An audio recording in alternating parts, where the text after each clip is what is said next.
व्यासपीठावरील प्रमुख पाहुणे आणि माझ्यासमोर बसलेले अनेक क्षेत्रातील, जसं की गृहिणी फर्स्ट मी घेईन, कारण गृहिणी सोपं नाही होणं.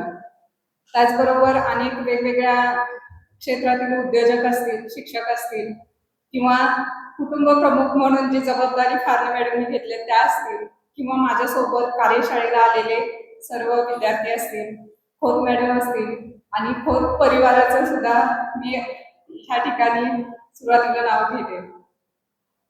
ह्या कार्यशाळेबद्दल बोलायचं तर तुम्ही जसा तुमचा 3 दिवसाचा प्रवास होता, तसा आमचा देखील लास्ट टाइम 3 दिवसाचा प्रवास होता. तुम्हाला जसे प्रश्न पडायचे तसे आम्हाला सुद्धा प्रश्न पडायचे, पण योगिता मॅडमच्या मार्गदर्शनाखाली ते प्रश्न निघून गेले. मी आपल्या सकाळपासून किंवा 3 दिवस झाला आपल्या सर्वांची धावपळ सुरू आहे, आणि ह्या धावपळीमध्ये मी तुमचा जास्त वेळ घेणार नाही. या ठिकाणी मला एक गोष्ट सांगावीशी वाटते. एक शिक्षक असतो आणि एक विद्यार्थी. जसे आपल्याला प्रश्न पडतात तसं त्या विद्यार्थ्याला सुद्धा प्रश्न पडत होते, आणि तो जातो शिक्षकांकडे आणि शिक्षकांना म्हणतो की मला सुद्धा असं मोठं व्हायचं आहे, पण माझ्या मनामध्ये अनेक प्रश्न पडतात, तर ते काय कसे घालवायचे ते प्रश्न. तर शिक्षक म्हणतात की हे भांड घे आणि ह्याच्यामध्ये मी आता पाणी भरलंय, आणि ते पाणी घेऊन तू घरी जा. बरं, जाताना असं कर, रस्त्यामध्ये ह्याच्यातला एकही थेंब सांडता कामा नये. तो घरी जात असताना त्या भांड्यामध्ये रस्ता थोडस एक कुत्रा आडवं येतं, आणि त्याला ते त्या भांड्यातला थेंब म्हणत म्हणत बरंचच पाणी त्या भांड्यातलं खाली पडतं.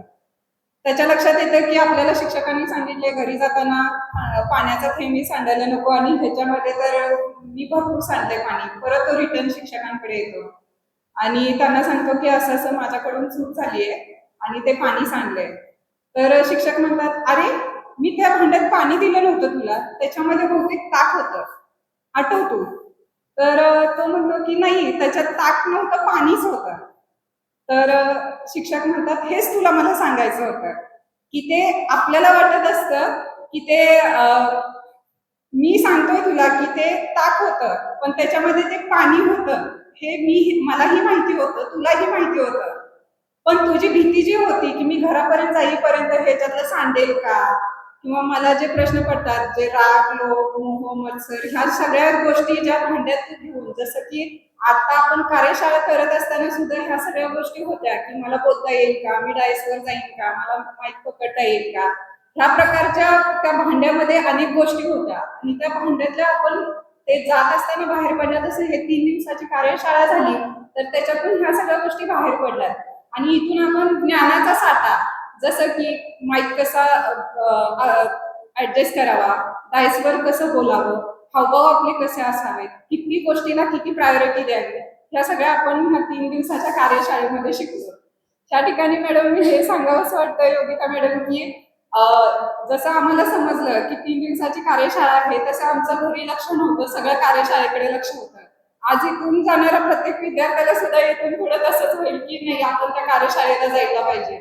मी या ठिकाणी योगिता मॅडमचा देखील आभारी आहे की त्यांनी मला पुन्हा इथे येण्याची संधी दिली, आणि पुन्हा पुन्हा आम्ही नक्की येऊ, जरी नाही बोलवलं तरी, कारण हा आशीर्वाद जो आम्ही घेऊन गेलोय तो आमच्या आयुष्यभर सोबत असणार आहे. आणि अशा प्रकारचं व्यासपीठ मिळालं तर नक्कीच आम्ही गुरुदक्षिणा म्हणून ती तुम्हाला व्हिडिओ मार्फत का असेल पण तुमच्यापर्यंत पोहोचवेल.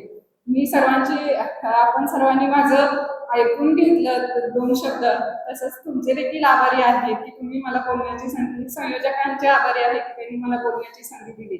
जाता जाता एवढंच म्हणेन की झाले बहु, होतील बहु, आहेत ही बहु, परंतु ह्या कार्यशाळेसारखं सम हा. थँक्यू, धन्यवाद.